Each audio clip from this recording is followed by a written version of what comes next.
Assalamualaikum warahmatullahi wabarakatuh.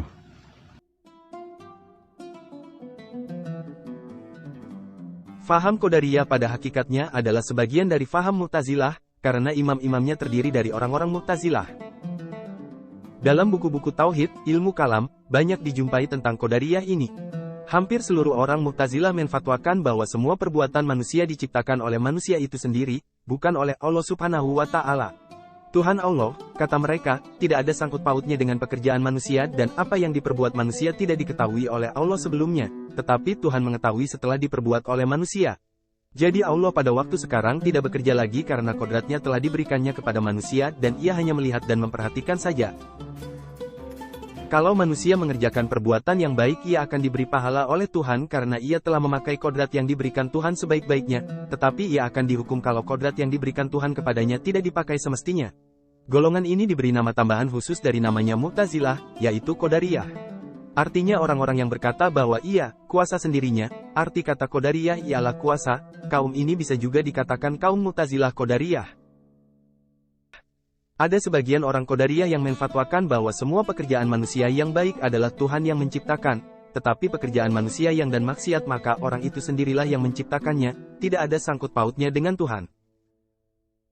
Sebagai mukjizat, Nabi Muhammad SAW telah mengatakan dalam hadis, jauh sebelum kaum Qadariyah, yang artinya, dari Hujaifah, beliau berkata Rasulullah SAW, bagi tiap-tiap umat ada majusinya. Majusi umat ini ialah mereka yang tidak percaya kepada takdir. Jika mereka meninggal jangan diziarahi, kalau mereka sakit jangan dijenguk, mereka adalah pengikut Zajjal, mereka ada hak bagi Tuhan mengaitkan mereka dengan Zajjal.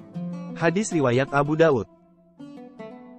Imam Nawawi berpendapat mengenai hadis ini. Imam Nawawi berkata dalam Syarah Muslim, sebabnya mereka dikep majusi karena mereka menetapkan ada dua pencipta, Kholik, yang baik dijadikan Allah dan yang buruk dijadikan manusia.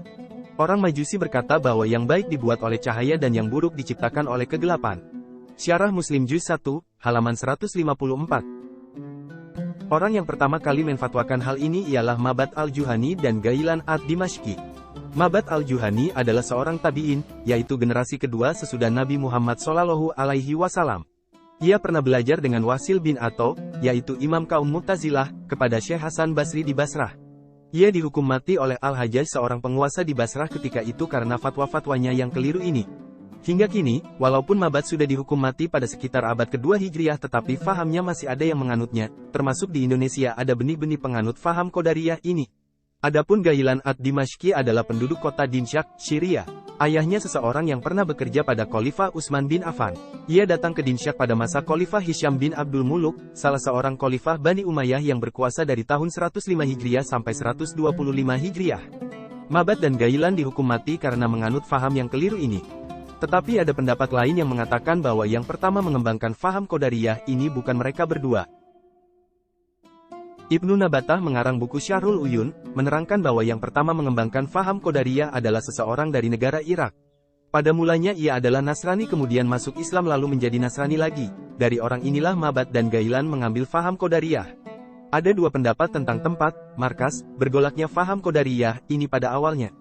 Ada yang mengatakan di Irak, dan ada juga yang mengatakan di Damaskus. Tetapi jika melihat dari perjalanan sejarah, maka kemungkinan pada kedua kota tersebut ada. Karena Baghdad dan Damsyik dulunya pada abad-abad pertama, kedua dan ketiga itu penuh pergolakan faham. Imam-imam besar Qadariyah ini adalah imam dari Mu'tazilah yaitu Ibrahim bin Sayyar an-Nazam yang meninggal pada 211 Hijriah. Yang juga berfatwa bahwa ijma sahabat atau ijma imam-imam mujtahid tidak dapat menjadi dalil dan Al-Quran suci dipandang dari segi susunannya, lafadznya, hurufnya bukanlah mukjizat Nabi. Tetapi mukjizatnya terletak karena Al-Quran itu banyak mengabarkan hal-hal yang gaib.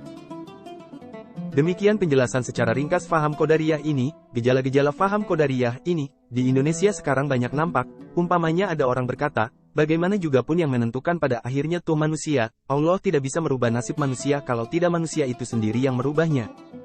Wassalamualaikum warahmatullahi wabarakatuh.